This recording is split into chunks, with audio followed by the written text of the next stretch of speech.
My daughter-in-law and son shoved my husband and me out of the car in a foreign country with no papers and no money. I stood there in shock, but my husband, as if he'd expected it, whispered, "There's something you need to know." What they'd been hiding turned out to be darker than death itself. Subscribe to the channel and share your stories in the comments. And now let's get started. I thought I had a perfect home. That's the cruelest part.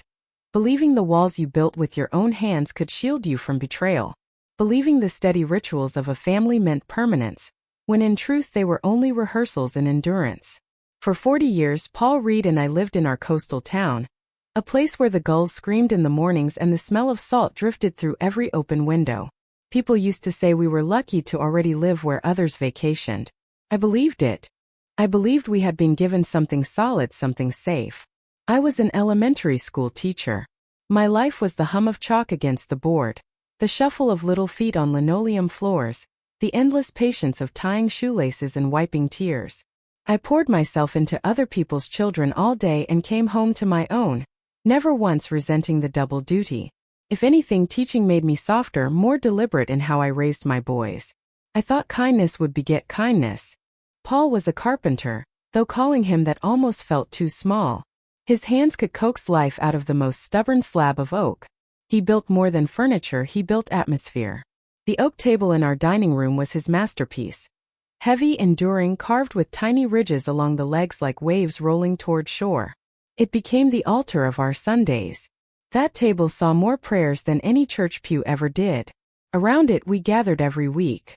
Steaming dishes in the center, the sharp clink of glasses, the shrieks and giggles of children who belonged partly to me, partly to my sisters Linda and Paula, who came often with their families.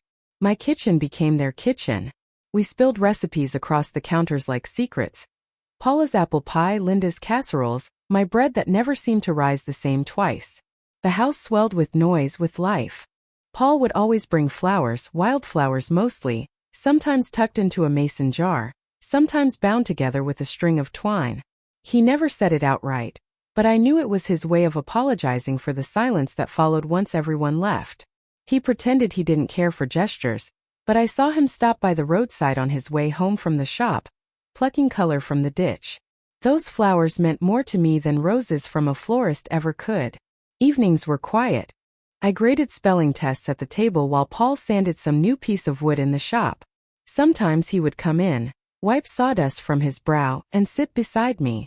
"Pass me a red pen," he'd joke, though he never knew how to mark a paper. He would pretend to read, circle a mistake, then grin at me like a boy caught cheating. Those were the moments I mistook for int asterisk Macy, not realizing even then how silence can masquerade as closeness. We raised 2 sons.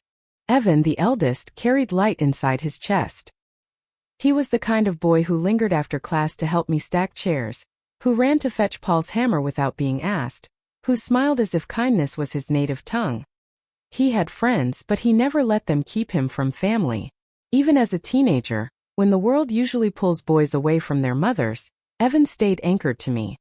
His laughter, sharp, contagious, was the music of our house. Cole, my second, was different. Quieter. More guarded. He carried a certain shadow with him, though I refused to name it. He would stand at the edge of rooms, watching, measuring. He never shouted, rarely smiled the way Evan did. But when he hugged me, he clung just a fraction longer than most boys his age. That was enough for me. I told myself not all love shines the same way. Some love is hidden, secret, a fire that glows under ash. I refused to see the distance between them as anything dangerous. Brothers fight, I told myself. Brothers bicker, brothers bruise, brothers heal. I believed it because I wanted to. Our lives were simple, built out of habits that hardened into tradition. Saturdays meant laundry strung across the line and Paul fixing whatever hinge or step had worn down that week. Sundays meant family around the oak table. Summers meant Evan and Cole playing by the boardwalk, sand stuck in their shoes, cheeks red from wind. Winters meant soup simmering on the stove and Paul stacking firewood, while I scolded him for dragging mud through the house. I thought routine meant security. I thought repetition meant permanence. Paul and I spoke often of retirement. "We'll travel," he promised me. "Maybe Europe. Maybe the mountains." I laughed at him once. "Why chase beauty," I asked, "when we already wake up inside it?" He smiled and kissed my forehead, and I mistook that kiss for a vow. Even now, looking back, I realize how little I noticed. How the smiles around that oak table hardened into masks. How the laughter sometimes carried a bitter undertone. How Paul's silences lengthened. No longer the companionable quiet of a tired husband but something colder, sealed off. I didn't see it. Or maybe I did and refused to. I thought the good days were preparation for peaceful years ahead. But they weren't. They were survival lessons, rehearsals in how much pain a human heart can carry without breaking. I thought I had a perfect home. But perfection was only the wrapping. Inside, rot had already begun. The night Evan never came home split my life into two halves, before and after. It was 25 years ago, yet I can still hear the sound of the front door refusing to open, still feel the hollow that spread through my chest when the soup on the stove grew cold. I can still see the chairs around the oak table, one of them empty, a gap that widened into a canyon I never crossed. The boys had argued earlier that week. Not loud, not the kind of shouting matches that echo through a house. Their words were whispers, clipped and urgent, that stopped whenever I entered the room. I'd catch only fragments. Not yours. You can't keep. And then silence. Paul brushed it off when I asked. Just brother stuff, he said with a shrug, too quick, too practiced. I believed him because believing anything else would have meant prying into something I wasn't ready to see. That October evening was raw with wind. The ocean outside roared like it had swallowed the moon whole. I set the table. Soup bowls, bread, the usual salad. Evan was late, but I didn't worry at first. He was 17, old enough to linger with friends, responsible enough to know his way home. Cole sat in his chair, eyes fixed on his plate though it was still empty, his fingers tapping a steady rhythm against the wood. Your brother? I asked. He'll come, Cole muttered. His tone was flat, but the muscles in his jaw flexed. Paul looked up from his bread and said nothing. That silence should have alarmed me. Instead, I filled it with my own excuses. Maybe Evan had gone to the boardwalk. Maybe he'd stopped at the shop with friends. Maybe, always maybe. When the soup turned thick with cooling fat and the bread hardened, I began to worry. By 9 I stepped outside, wrapped in a sweater, calling his name into the wind as if the ocean could deliver him back to me. Neighbors noticed. Lights flickered on across the street. Soon a search was underway. Flashlights cutting across dunes, voices echoing along the boardwalk, the faint red glow of cigarettes in the dark. At dawn they found him. Below the old bridge, in the gorge where the rocks waited like teeth. His body twisted, broken in ways a mother should never see. The police wrapped words around it. An accident. A stumble, a fall, a slip in the dark. They repeated it like a spell, as if the word itself could keep the world from collapsing. I clung to it with both hands. If I let it go, I would drown. At the funeral, I wore my only black dress. I remember the smell of mothballs still clinging to the fabric, the way the church candles sputtered as though even fire couldn't endure such grief. Cole stood stiff beside me, too calm, his face a mask. People praised his strength, said he was being the man of the family. I wanted to believe that was true. I wanted to believe his composure was maturity, not distance. Paul never left my side. He squeezed my hand until my fingers ached, whispered comforts into my ear that now taste like ash. We'll get through this. We'll keep going. At the time I clung to those words. Now, with the benefit of hindsight, I see how carefully he avoided my eyes whenever I asked. But how? How could this happen? After the funeral, the house changed. Evan's room remained untouched. Clothes folded, books stacked, the faint smell of his shampoo clinging to the air. I couldn't bring myself to wash the sheets. For months, I'd open the door just to breathe him in, to pretend he'd simply stepped out and would return any moment. Cole became the model's son. He fetched groceries without complaint, fixed leaky faucets, brought me small gifts, a seashell from the shore, a keychain he said reminded him of me. He began helping Paul in the shop, sanding wood with a diligence that seemed beyond his years. He's healing by working, Paul told me, and I wanted to believe it. I mistook diligence for character. I mistook silence for strength. There were moments, though, when unease flickered at the edges. Once I found Cole in the workshop late at night, standing with his back to me, his shoulders trembling. I thought he was crying. When I touched his arm, he spun around too quickly, eyes dry, his mouth set. "I'm fine," he said, voice sharp. I stepped back, startled. "I'm fine," he repeated, softer this time, as if he had practiced both versions. Another time, while cleaning the kitchen, I discovered a folded note wedged beneath a drawer. Evan's handwriting. "It's not fair. I won't stay quiet." I pressed it to my chest, heart pounding. I showed it to Paul, but he only frowned and shook his head.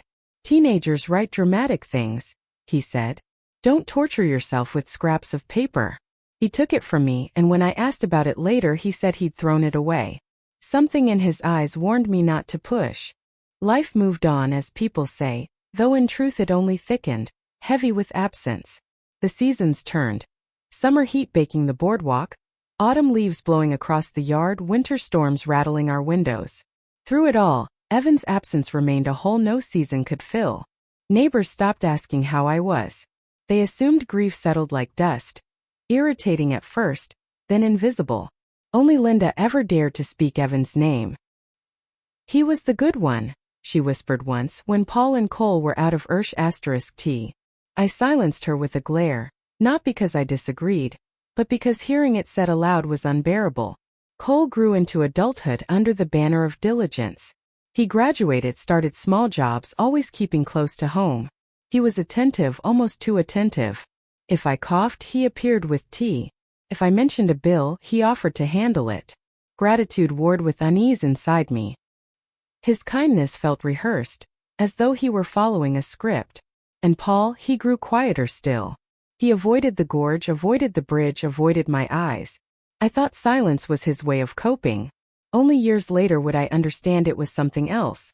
The silence of a man carrying a secret so heavy it bent his spine. But back then I didn't see it. Or I refused to. Back then all I knew was this. Evan was gone and Cole remained.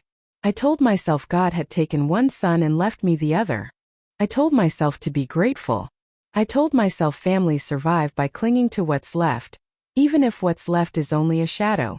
The night Evan never came home marked the beginning of that shadow. A shadow that would follow me through decades, into every decision, every silence, until the truth finally clawed its way to the surface. Grief never really left me, but it dulled enough with time that I could pretend it was a scar and not an open wound. Years passed and Cole, my surviving son, grew into a man. He carried himself with the kind of discipline people praised, reliable, responsible, the good one. He worked steadily in his small workshop, building furniture like his father, and people in town often said I was lucky. "After all you lost, at least you have Cole," they'd whisper, as though the presence of one son could ever replace the absence of another. I clung to that illusion. I clung to Cole. Then he met Jenna. She came into our lives like sunlight after a storm. Bright-eyed, quick to laugh, warm in a way that made me exhale for the first time in years. She called me Mom before the word ever truly belonged to her. She set the table at family dinners as if she had always been part of them, folding napkins into triangles, humming as she moved about my kitchen. The first time she did it, I stood in the doorway and felt something uncoil in my chest. For the first time since Evan, I thought maybe life could return to what it once was. They married quietly, no great ceremony. Just vows exchanged under the town's weathered gazebo. I wore a pale blue dress and Paul stood stiff beside me, his hand barely grazing mine. But for a moment, as Cole slipped a ring onto Jenna's finger, I allowed myself to believe that maybe happiness was still possible, even for a family marked by tragedy. 2 years later, they gave us grandchildren, 2 bright, beautiful children whose laughter filled my house the way Evan's once had.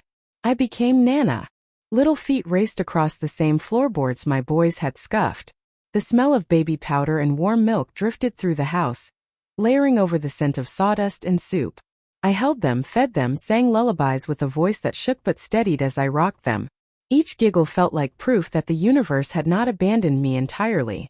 Jenna, with her quick smile and easy compliments, seemed to weave herself seamlessly into our family. She would press her cheek against mine when leaving, whispering, "Love you, Mom," in a tone so soft it disarmed me. I let her. I wanted to let her. I needed to.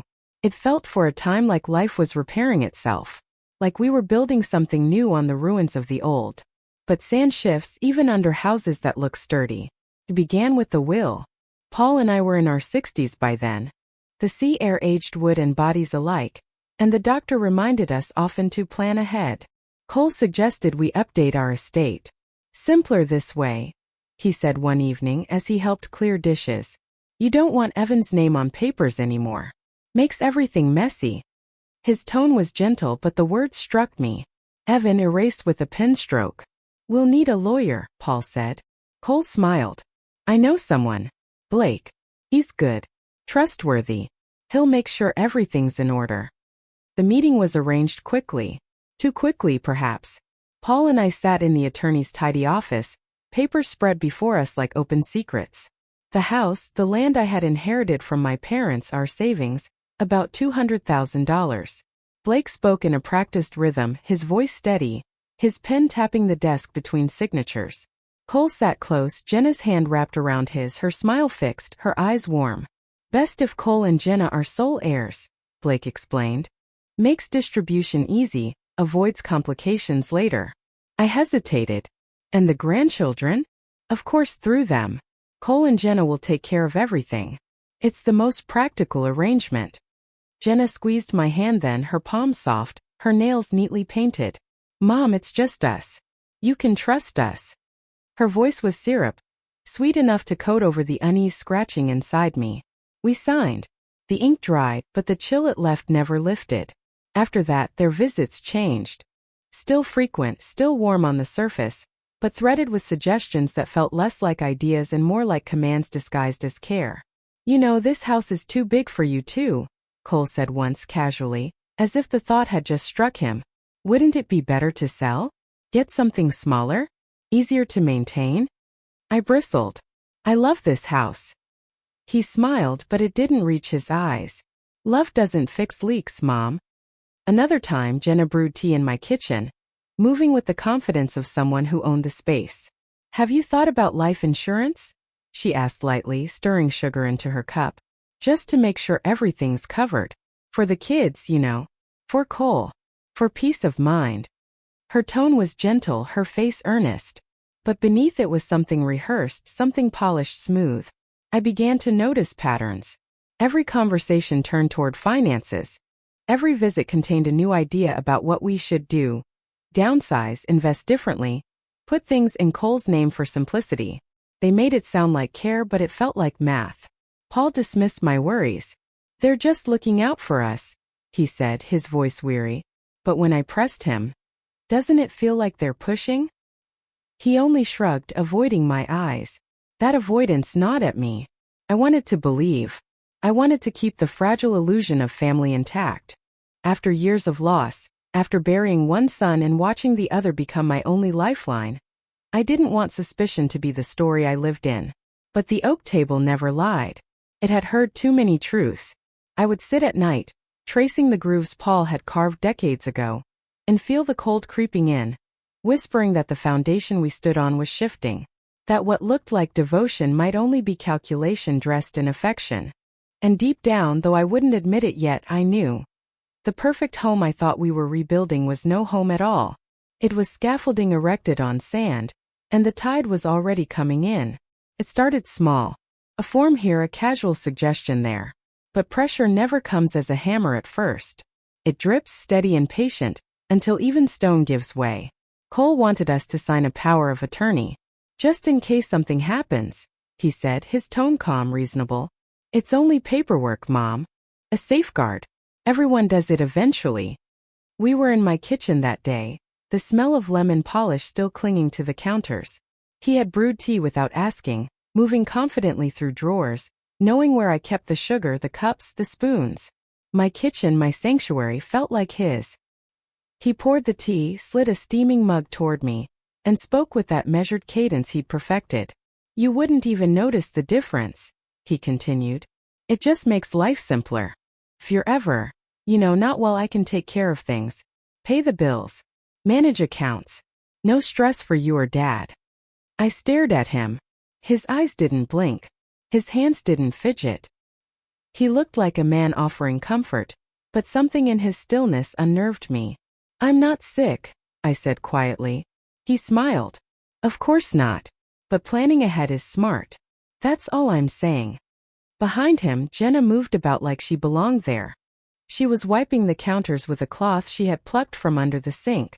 We only want to help, Mom, she chimed in, her voice smooth. Cole worries about you too. It would give him peace of mind. She leaned close and touched my arm. Her skin was warm, her perfume soft, but I felt caged. That night I couldn't sleep. I lay awake listening to Paul's breathing beside me, the waves outside hammering the shore like a warning drum. My mind replayed Cole's tone, Jenna's hand on mine, the way they'd spoken in tandem. It didn't feel like care. It felt rehearsed. At 2 a.m, I dialed my sister Linda. She answered groggy, her voice thick with sleep. Martha? What's wrong? I didn't even bother with apologies. The words spilled out, the will, the house, the insurance, the power of attorney. I heard myself shaking as I spoke. She was silent for a moment. Then her voice sharpened. Why does a successful son need control of your money? The bluntness cut me deeper than she knew. Because he's worried, I whispered weakly. No, she said, her tone like steel. Because he's planning. Don't you see it? All these forms, all these suggestions, he's carving pieces out of your life until nothing belongs to you anymore. Martha, listen to me. That's not love. That's control. I pressed the phone against my ear until it hurt. But he's my son. Her sigh trembled with both pity and anger. Yes. And sometimes the people closest to us sharpen the knife first. The line went quiet. I sat there, the phone warm in my hand, staring at the dark ceiling. Linda's words felt like blasphemy, but also like truth. The next day I confronted Cole. He was in the living room, legs stretched out, one arm draped across the back of the sofa like a king in his castle. Jenna sat cross-legged on the rug, flipping through a magazine. The light from the window cast long shadows across the floor, sharpening every edge. Cole, I said, my voice firmer than I felt. Why do you want power of attorney? He looked up slowly, his expression carefully arranged. For a split second I saw something raw, cold, unmasked. Then it was gone, replaced by syrupy patience. Mom, I thought we already talked about this, he said gently. It's not about control. It's about responsibility. About making sure you and Dad are safe. You raised me to be dependable. Isn't that what this is? Jenna added her part as if on cue. We worry about you too. We just want to help. Please don't make it into something it's not. Her eyes softened, her hand fluttered toward mine, but I pulled back before she touched me. For a moment the air felt heavy, as though even the walls were listening. That night Paul and I argued for the first time in years. I sat at the edge of the bed, my voice shaking. Something's wrong with Cole. Paul rubbed his temples, weary. Martha, don't invent problems. He's trying to help. You're seeing ghosts where there aren't any. No, I snapped. I feel it. Every time they're here. Every time Jenna smiles that sweet smile, I feel it. We're being pushed. Paul stared at me, his eyes shadowed. Then something flickered across his face. A crack, a recognition. He looked down at his hands, clasped tight as though holding back words. Paul, I whispered. What is it? His shoulders slumped. His voice came low, broken. Martha, I never told you everything about the night Evan died. The world tilted. My breath caught in my throat. What do you mean? He lifted his eyes then, and the weight in them nearly crushed me. There are things you don't know. Things I should have told you long ago. My heart slammed in my chest. The room felt suddenly colder, the sound of the waves outside no longer soothing but cruel, mocking. Paul, I said again, my voice thin, trembling. What did you see? He didn't answer right away.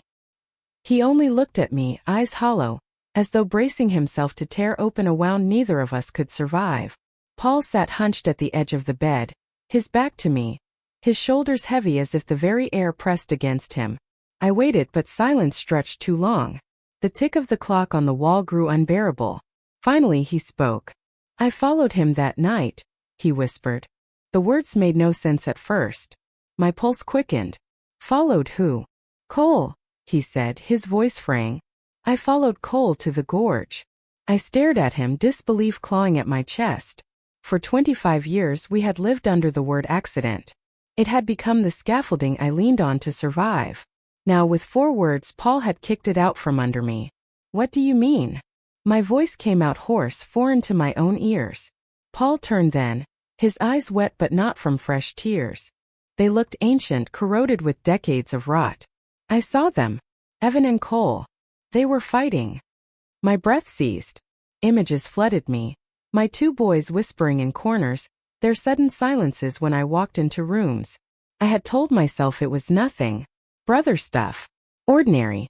My chest burned with shame. What were they fighting about? I forced the words out, though every syllable felt like stepping barefoot on glass. Paul's hand shook in his lap. Money. Inheritance. Evan had found out about withdrawals from our savings. He had proof. He was furious. He threatened to tell you. I closed my eyes. I saw Evan's neat handwriting on that crumpled note I'd once found. "It's not fair. I won't stay quiet." Paul had dismissed it as teenage drama. Now it returned like a scream. "Cole begged him to stay quiet," Paul continued, his voice breaking. "But Evan wouldn't." They shouted. Evan pushed first, not hard, just angry. But then Cole. He stopped. I felt the room tilt, the floor sway beneath me. "Paul," I whispered. "Say it." He covered his face with both hands, his shoulders shaking. Cole shoved him. Hard. Deliberately. Right there at the edge. And Evan, his voice cracked. He fell. He didn't slip, Martha. He didn't stumble.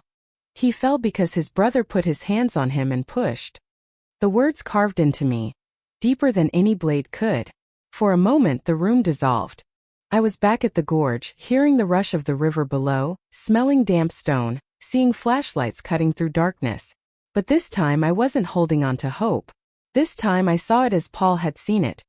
Evan's body twisting in air, Cole's sobs, the bargain struck in the shadows. Paul's voice dragged me back. "He begged me, Martha." Cole was on his knees sobbing, begging.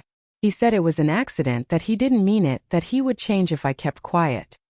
He promised he would pay back the money, that he'd make us proud. I pressed my hands against my mouth to stifle a cry, but it forced its way through anyway, a sound that was part grief, part rage. "You let me believe it was an accident," I hissed. "I thought I was protecting you," Paul said weakly. "No," I spat. "You were protecting him." He didn't deny it. His silence confirmed everything. The betrayal came in layers. Evan was dead because Cole had pushed him. And for 25 years, I had slept beside a man who carried that truth and let me rot under the lie. I stood, my body trembling so hard I gripped the dresser to stay upright. The mirror above it reflected a face I barely recognized. Pale, streaked with tears, eyes burning. "You let me bury my son thinking God had taken him," I said. "All this time it was Cole. And you." Paul's lips quivered. "I thought, if we gave him time, if we loved him enough, he'd change." "Change?" I shouted. "He led his brother and stole from us. You thought love would fix that?" The sound of my voice startled even me.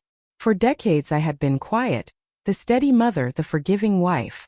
But now my voice ripped through the room like a storm. Paul flinched, but he didn't argue. Instead, he reached into the drawer beside the bed and pulled out a thin folder, worn at the edges. He laid it on the quilt between us. "I kept track," he murmured. "The withdrawals. The lies. I wanted to believe he'd stop, but they kept coming. He owes over 20,000. And it isn't just us anymore. His business is collapsing. Debts. More than 100,000. To people who don't forgive." I stared at the folder, the neat rows of numbers, the proof of theft. My son, my only living son, not only a murderer but drowning in debt. "Jenna knows," Paul whispered. "Her questions about the house, the insurance, the savings, they weren't about care. They were calculations. She's been helping him plan.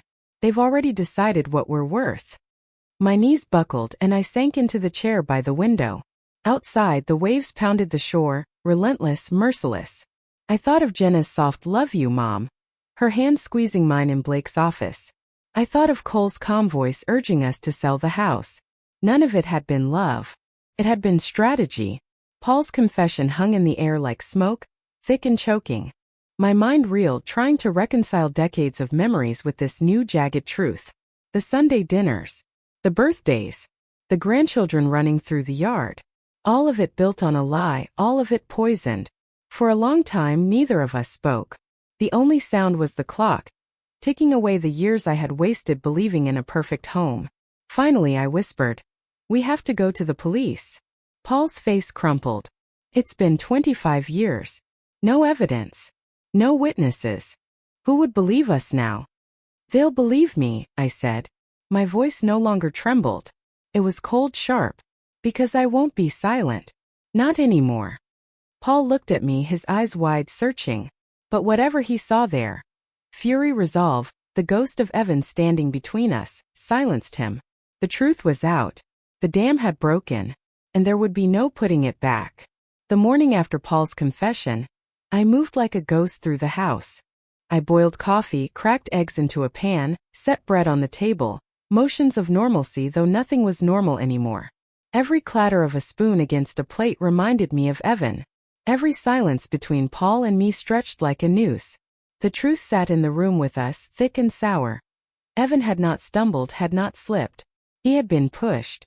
And Paul had let me live 25 years inside a lie. We had barely spoken when the phone rang. Cole's voice came bright, rehearsed. "Mom, Dad, I've got something special for you. For your anniversary. A gift." I felt Paul stiffen beside me. "A gift?" he asked carefully. "A trip," Cole said. "Just a weekend abroad. Tickets are booked, hotel is covered, everything.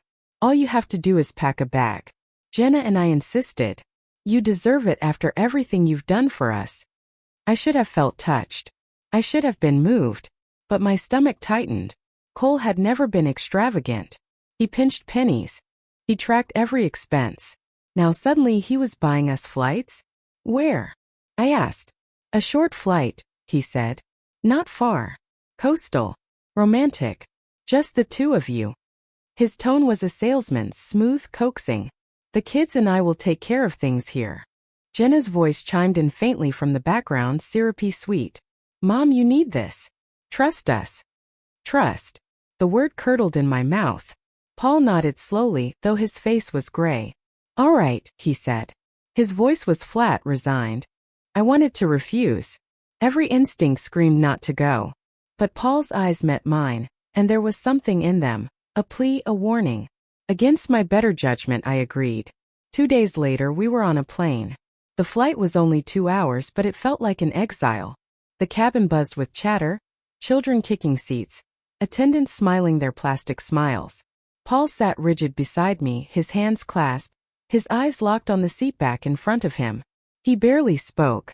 When I asked what he was thinking, he only murmured, "Just stay close to me." We landed in a place that should have been paradise. The air was warm, salted with sea breeze. Signs in a language I didn't speak flickered above us. The hotel Cole had booked was by the ocean, white walls, blue shutters, flowers spilling from balconies. Tourists bustled around with cameras, their laughter rising above the crash of waves. It should have felt like a celebration. Instead, it felt staged. The first day passed uneasily. We walked along narrow streets, ate fish grilled over open flames, sipped wine we didn't taste. Paul's silence deepened and my unease sharpened. That night in the hotel room, I asked him again, "Why are we here?" He turned toward me, his eyes shadowed. "Because they wanted us here." My blood ran cold. "What do you mean?" But before he could answer, the phone in the room rang. Jenna's voice spilled out, bright as bells. "How's the trip? Isn't it wonderful? We thought you deserved something unforgettable."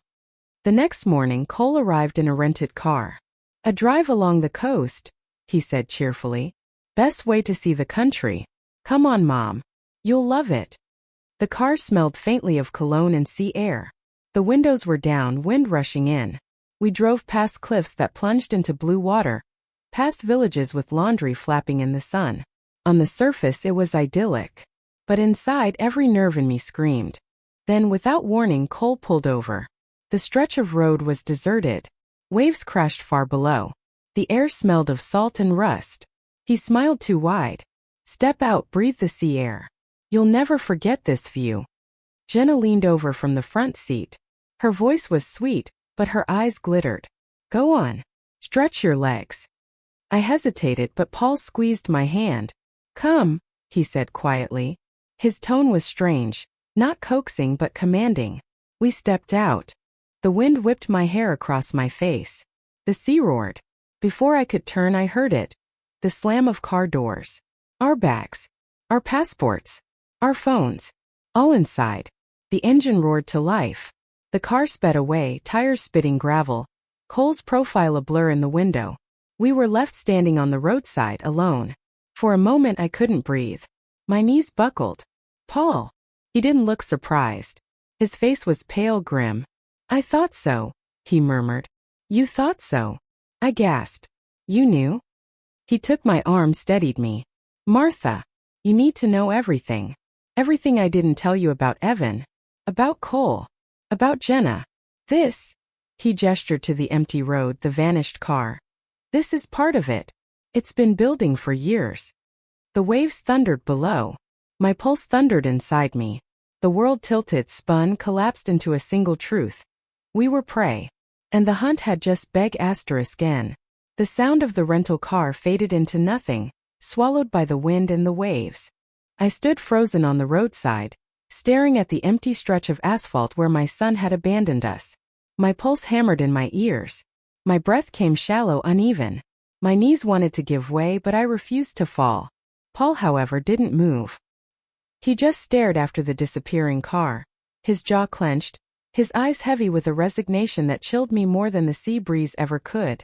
You're not surprised, I whispered. He shook his head once, slow. I told you. It's been building. This was always where it was leading. My throat tightened. He left us here. No papers. No money. No phones. In another country. Yes. His voice was flat. That was the point. I staggered to the guardrail and gripped the cold metal, staring down at the surf smashing against jagged rocks. The wind tugged at my clothes, threatening to unmoor me. He wants us gone, I said. Paul's silence was answer enough. Minutes passed. Cars flew by in the distance, but none stopped. Tourists with cameras strapped to their necks glanced our way, but seeing two older travelers by the roadside didn't strike them as unusual. They didn't know we had just been cut loose from our lives, stripped down to nothing. Finally, Paul said, "There's something I need to show you." He crouched, tugged at the heel of his shoe, and peeled back the lining. From inside he pulled a tiny device, no bigger than a coin. Its screen blinking faintly. My eyes widened. "What is that?" "A tracker," he said. "GPS hidden. I planted it before we left."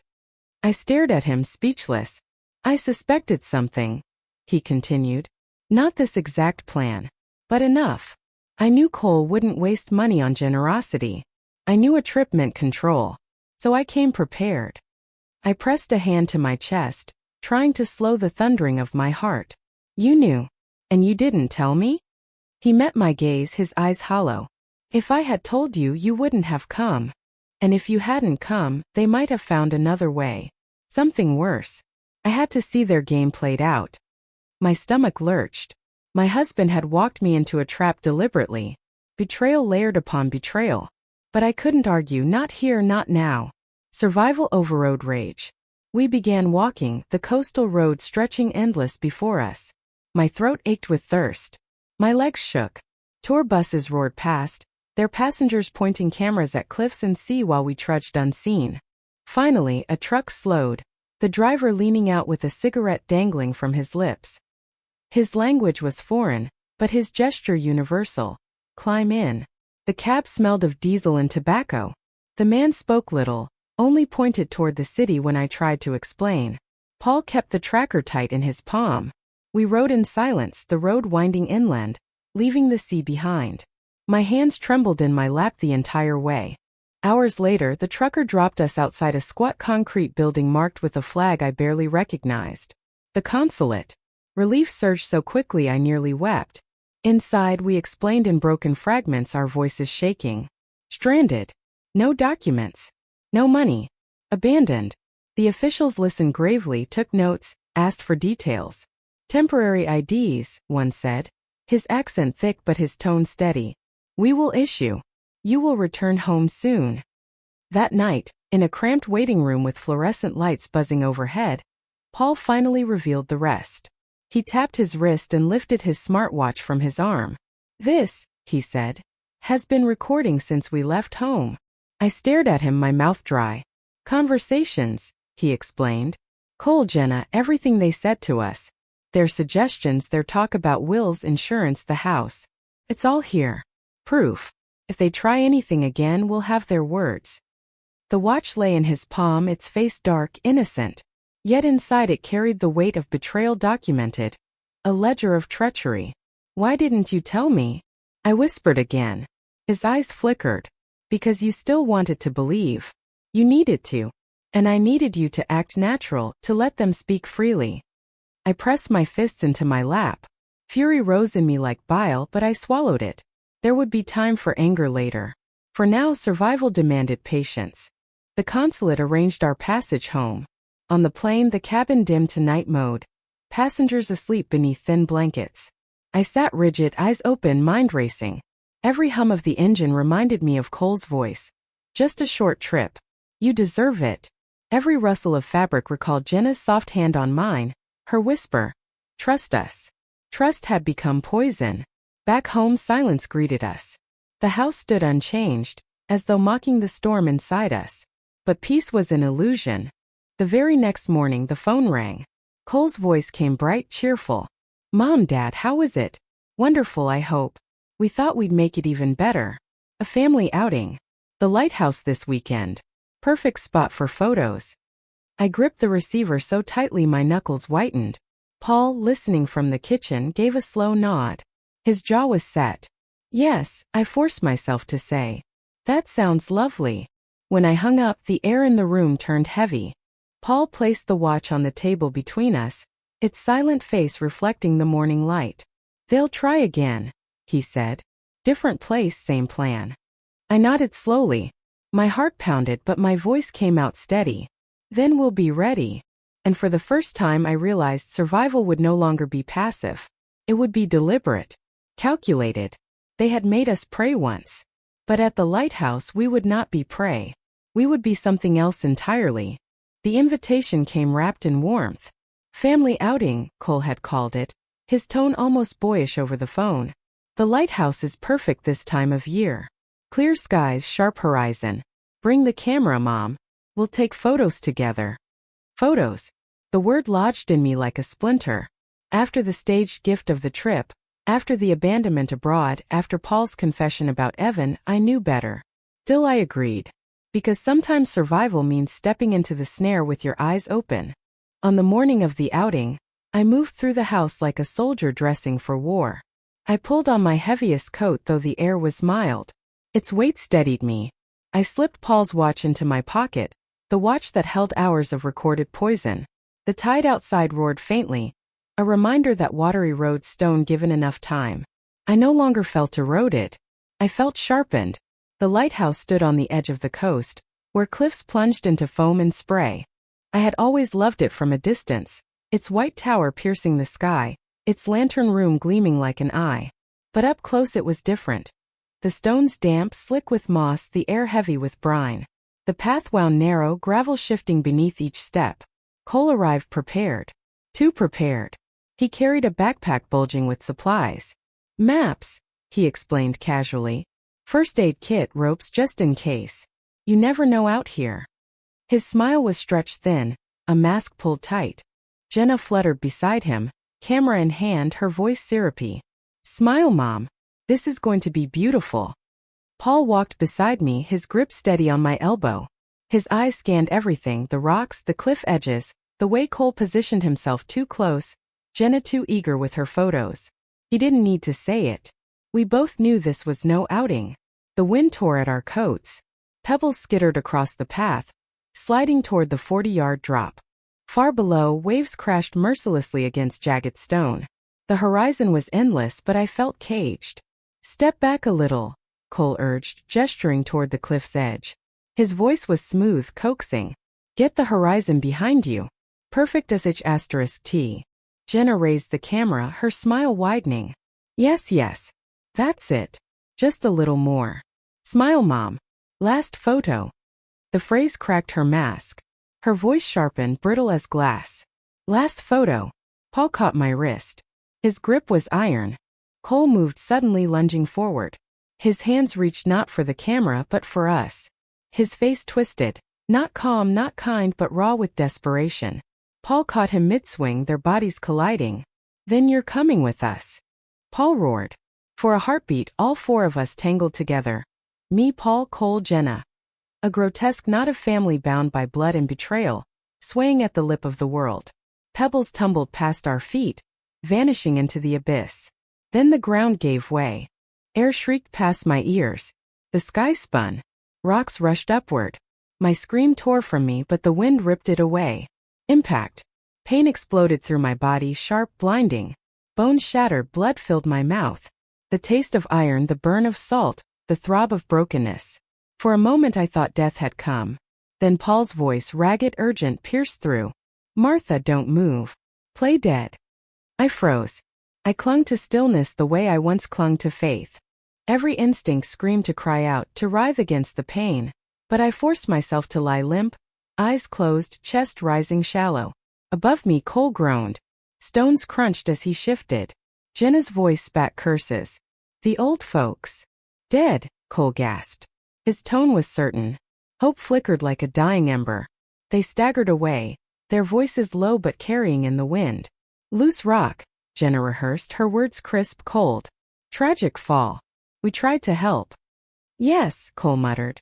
"We were lucky not to fall ourselves." Their footsteps faded. Silence returned. Heavy, suffocating. Only then did I let out the faintest breath. "Paul," I whispered, the word barely air. "I'm here," he rasped. His body lay twisted nearby, his face pale, his arm bent wrong. "Alive." I forced my eyes open. His chest rose shallowly, blood streaking his forehead. Relief and anguish mingled until I could no longer tell them apart. "We can't move," he said. "Not yet. Not until it's safe." So we lay broken at the bottom of the cliff, surrounded by stone and surf, pretending to be corpses while the wind howled above. And in that stillness, in that unbearable waiting, the truth hardened in me. Evan's death, Paul's silence, Cole's greed, Jenna's rehearsed sweetness, all of it had led here, to this edge, to this fall. The family I thought I had built had not only crumbled. It had tried to kill me. But I was still alive. And I would not stay silent. I tasted earth and blood. Every breath burned. The sky above was a fractured blur of gray. Cliffs jagged against the light. I wanted to scream, to groan, to prove I still lived. But Paul's command echoed in my skull. "Play dead." So I lay still. Broken bones screamed, muscles twitched, but I forced my body into silence. Cole's groan carried across the rocks. He was close, too close.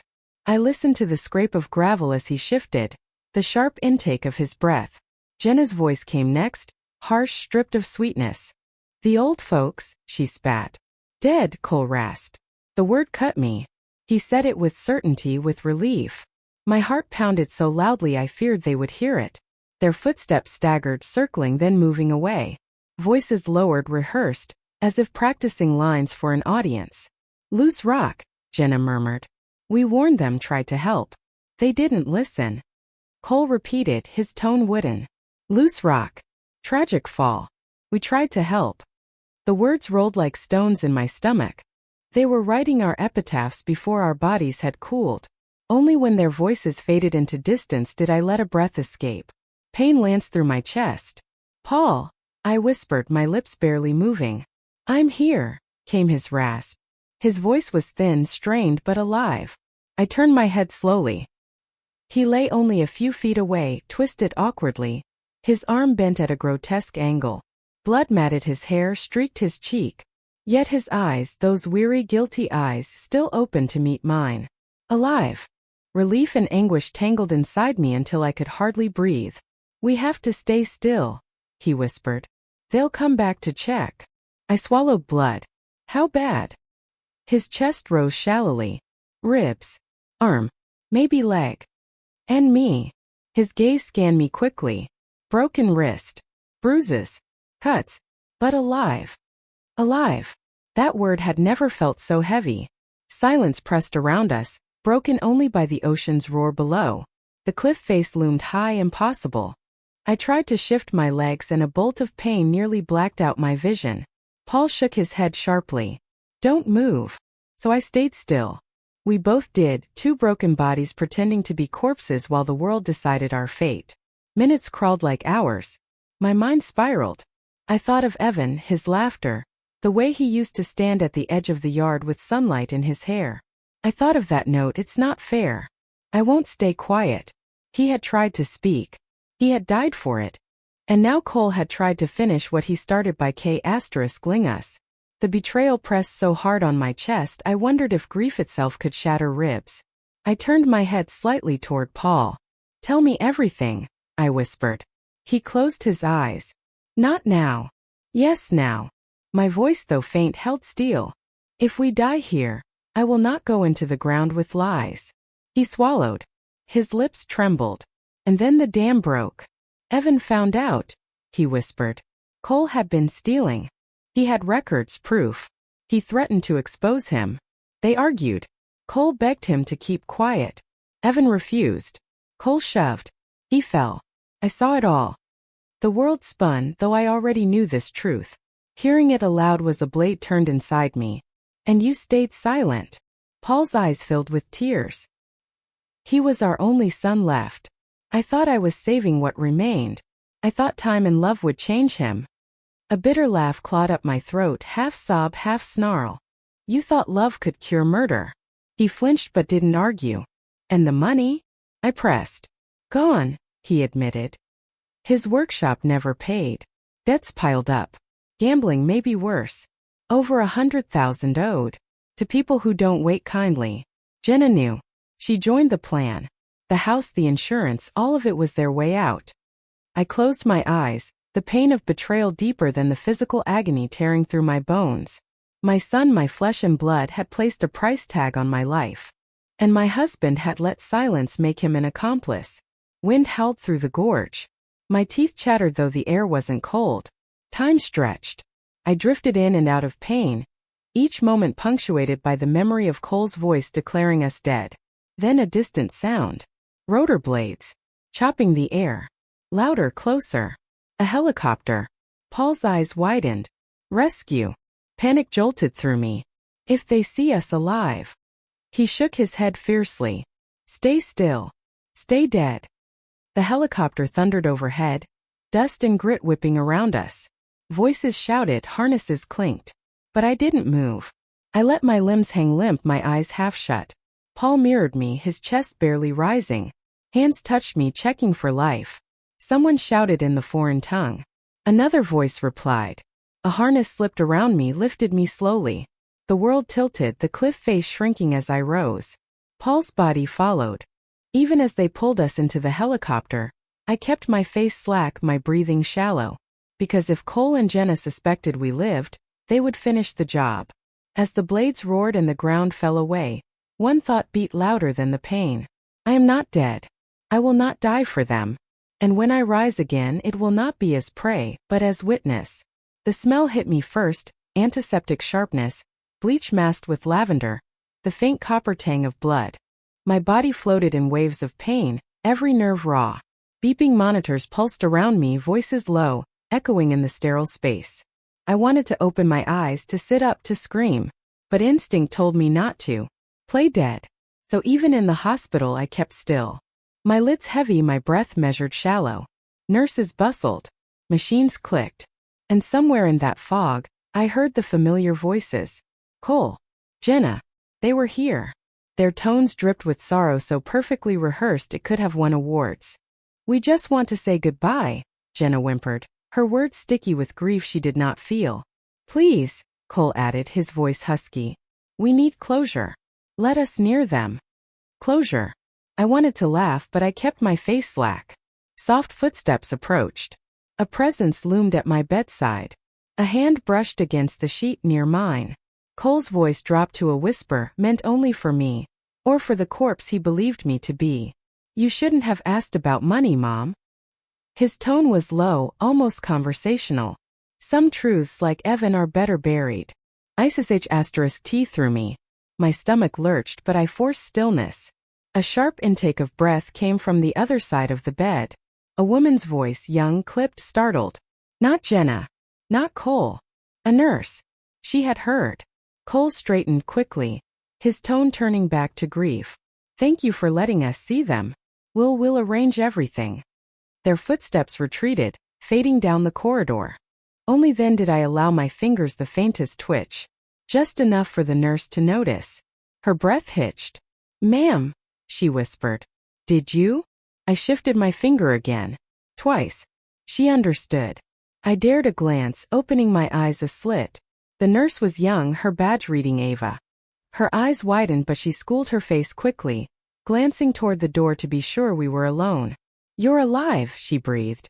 Keep it quiet. I rasped, my voice raw, barely audible. They want me dead. Her jaw tightened. She nodded once, swiftly. I'll bring the doctor. And the police. Then she slipped out, her expression calm, professional, as if nothing extraordinary had passed between us. The minutes before her return stretched unbearable. Paul lay in the next bed, pale, his chest rising shallow but steady. His eyelids fluttered. When he opened them, his gaze met mine. For the first time since the fall, we looked at each other as living people, not corpses pretending. His lips parted, his voice faint. Still here. I reached across the narrow gap between our beds, fingers brushing his. Still here, I echoed. The door opened. Ava returned, but not alone. Behind her stood a man in plain clothes, badge clipped to his belt. Detective Carter. His face was lined, his eyes sharp. He moved closer, crouched at my bedside. Mrs. Reed, he said softly. Nurse Ava informed me. If you can speak, I need you to tell me what happened. My throat ached. Every word scraped like gravel. But I spoke. I told him about the trip abroad, the car on the cliff, the bags and passports gone. I told him about Cole's push at the lighthouse, about the rehearsed words of loose rock, tragic fall. I told him about Evan, the fight, the theft, the shove, the lie buried for decades. Tears blurred my vision, but I forced every word. They tried to finish us. Twice. They won't stop. Carter's jaw tightened. Do you have proof? Paul stirred then, weak but determined. My watch. His voice rasped. Recordings. Conversations with Cole. With Jenna. Everything. Ava stepped forward, producing the watch from the drawer where she had hidden it after Paul had whispered its importance. Carter accepted it carefully, his face unreadable. Good, he said finally. That may be enough. He leaned closer, his tone lowering. For now you both remain dead. Understand? No one outside this room knows you survived. Not until we're ready. I nodded, the weight of the ruse pressing heavier than my broken bones. Downstairs I heard it. Cole and Jenna's voices rising, dripping with grief for the benefit of strangers. Poor parents. Such tragedy. We tried everything. Their performance echoed faintly up the stairwell, a grotesque parody of mourning. But in this room, in the sterile quiet thick with disinfectant and truth, the script had changed. For the first time they weren't in control. The hospital's fluorescent lights hummed overhead, indifferent witnesses to the unraveling of my family. For hours Paul and I lay in our beds, wrapped in bandages, encased in silence, while below us Cole and Jenna played their roles. They wept for the nurses. They clutched each other in waiting rooms. They told anyone who would listen how tragic it had been. Loose rocks, Jenna repeated with perfect tremble. We tried to help. Cole's voice was steadier, deeper, rehearsed like a sermon. They didn't deserve this. They were the best parents. Every lie crawled up the stairwell, seeping under the door of our room like smoke. My fists clenched beneath the blanket. Paul lay still, eyes closed, jaw tight. Neither of us spoke. But both of us burned. Detective Carter returned at dusk. He carried Paul's watch in one hand, his expression unreadable. I've listened to enough, he said flatly. Their voices, their planning, it's all here. Combined with the nurse's testimony, your statements, and the financial records. He shook his head. It's overwhelming. They won't walk away from this. Ava hovered near the door, her young face pale but resolute. She had heard too much, risked too much to remain silent. She was our anchor in this place of antiseptic lies. Carter's gaze hardened. Are you ready? Paul and I exchanged a glance. His eyes weary, broken. yet burning with a new kind of clarity, met mine. I gave a single nod. "Bring them in," Carter said. Minutes later, the door opened. Cole and Jenna entered, their grief painted thick across their faces. Jenna clutched tissues damp with crocodile tears. Cole carried himself stiffly, shoulders broad, chin raised like a man bracing against tragedy. When their eyes fell on us, alive, upright, bandaged but breathing, the world cracked. Jenna gasped, color draining from her face. The tissues slipped from her hand to the floor. Cole froze, his mask shattering, his mouth opening soundlessly like a fish on dry land. Carter stepped forward. His voice rang like a verdict. "Cole Reed, Jenna Reed, you are under arrest for the murder of Evan Reed and the attempted murder of Martha and Paul Reed." The words struck like thunder. Cole lurched forward, his voice breaking. No, they were dead. We saw them." His cry tore through the sterile room, wild, unguarded. Another confession. Jenna turned on him instantly, her grief mask morphing into accusation. "You said they were gone. You told me they wouldn't survive." "Shut up," he snarled, his composure unraveling. "You pushed me into this. You wanted the money as much as I did. You suggested the lighthouse," she shrieked, her voice shrill, cracking under panic. The officers stepped in, metal cuffs snapping around their wrists. Cole struggled, his face contorted with rage. "You don't understand," he shouted. "They were old, they didn't need the money anymore. I did. I kept everything afloat, His voice fractured into incoherent curses. Jenna collapsed against the wall, sobbing now not for show but from fury. "It wasn't my idea. It was his. I just went along." Her words dissolved into the echo of handcuffs locking. The room quaked with chaos, every lie and alliance unraveling in seconds. Carter remained steady, his voice cutting through the din. "Anything you say can and will be used against you in a court of law." When they were dragged out, the hallway erupted. Reporters had gathered, tipped off somehow, their cameras flashing, microphones thrust forward. "The family betrayal of the decade," one headline would soon read. "Parents left for dead by son and daughter-in-law." Another. "The hospital became a stage, and we, unwilling actors, were shoved into the spotlight." But the evidence spoke louder than cameras. In Cole's backpack, retrieved from the car left parked near the lighthouse trail, investigators found a digital recorder. He had been taping us, rehearsing, cataloging, accelerating his plans as soon as he sensed suspicion.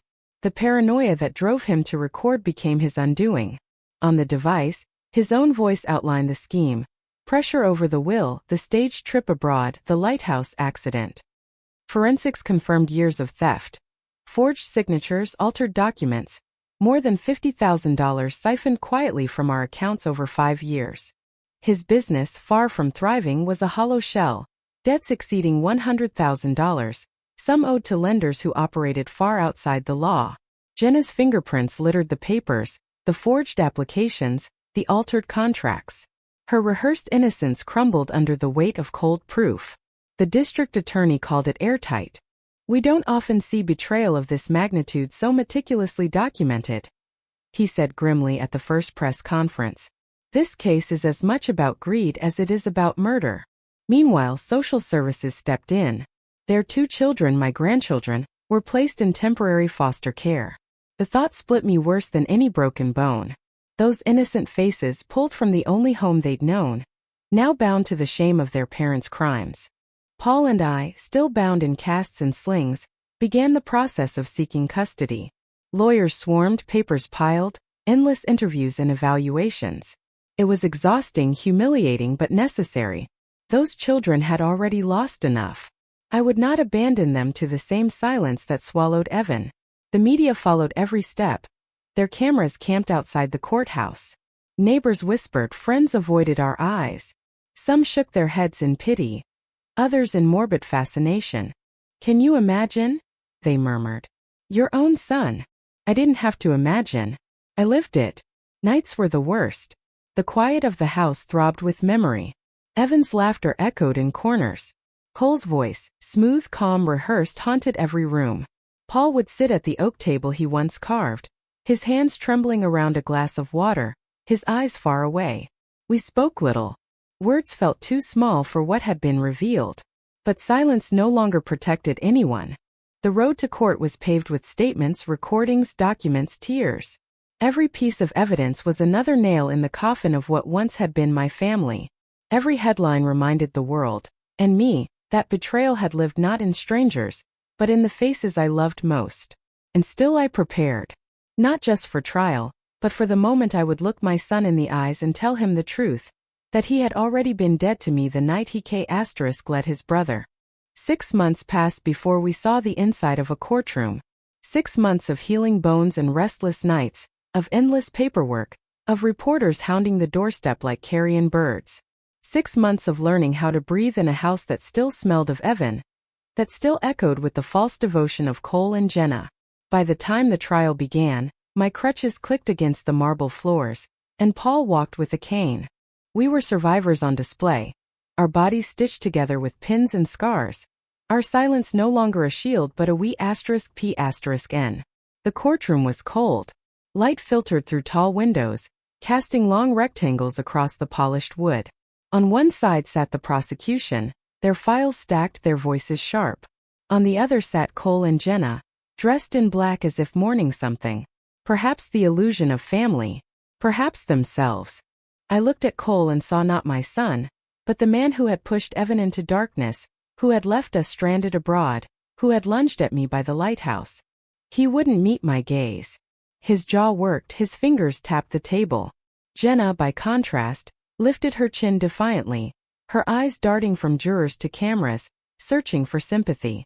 When I testified, I did not tremble. My voice was steady, my words cold. My son died the night led his brother, I said, looking directly at Cole. What wore his face afterward was a stranger. The room hushed, every breath held. Cole's head sank lower. Paul followed, his voice gravel but resolute. He admitted his silence. He confessed his cowardice. I thought I was protecting what was left, he told the jury. Instead, I destroyed it further. My wife carried grief while I carried a lie. That silence made me complicit.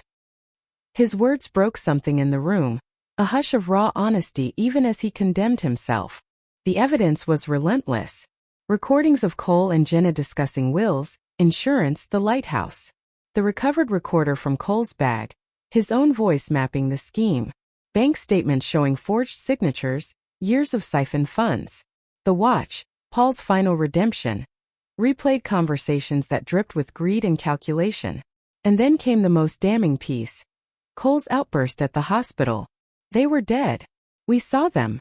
Played back for the jury, his voice cracked across the speakers, a confession no cross-examination could erase. The defense tried to paint it differently. They spoke of stress, of passion under pressure, of a family unraveling under grief. They painted Jenna as a pawn, Cole as a man drowning in debt, desperate rather than malicious.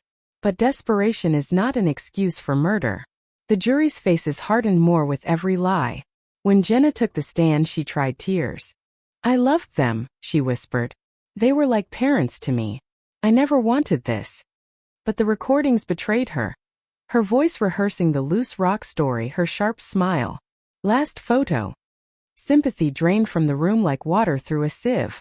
Cole refused to testify. His silence screamed louder than any words could. The trial stretched 3 weeks, every day peeling away another layer of deceit. Reporters called it the family betrayal of the century. Neighbors whispered that justice was overdue. When the jury left to deliberate, the room felt suspended in air. Hours dragged. My heart pounded like a drum with no rhythm. Paul's hand found mine on the bench, trembling but firm. For once, his silence did not feel like betrayal. Felt like solidarity. 3 days later, the jury returned. I will never forget the forewoman's voice. Calm, steady like a gavel in itself. We, the jury, find the defendant, Cole Reed, guilty of murder in the first degree and attempted murder in the first degree. We find the defendant, Jenna Reed, guilty of murder in the first degree as an accomplice, and guilty of attempted murder in the first degree as an accomplice. The words rang like a bell tolling the death of what little family remained. Cole slumped in his chair, his mask finally gone. Jenna gasped, her hands clutching at nothing. The judge's gavel struck once, twice, sealing their fate. Life without parole. Both of them. I sat motionless. There was no triumph, no relief. Only the quiet severance of a wound stitched shut too late. Months later, we were granted custody of our grandchildren. The court deemed us stable, protective, safe. At night I tucked them in, smoothing blankets over their small bodies, whispering stories of Uncle Evan, the kind brother, the honest boy they never knew. I spoke his name like a prayer, determined that his memory would outlive the silence that had buried him. Paul and I aged quickly after the trial. Our bodies bore scars inside and out, but the children's laughter softened the edges. Wildflowers still sat in jars on the oak table, not from Paul's hand anymore but from little fingers gathering blooms in the yard. Life bent, but it did not break. Sometimes we walked by the lighthouse. Its white tower still gleamed, indifferent to what had happened on its cliffs. The rocks still waited below, jagged and merciless. But we no longer feared them. We had already fallen. We lived. And in that survival we carved a different kind of family. Not perfect, not untouched, but truthful. I tell myself this is enough. Yet at night, when silence presses close, I hear the echo of Cole's voice, the son I raised, the man I lost long before prison walls claimed him. I ask myself the question that gnaws with no answer. What is a parent to do when love itself becomes the we*p*n used against them? I do not know. All I know is this: silence is a choice, and I will never choose it again.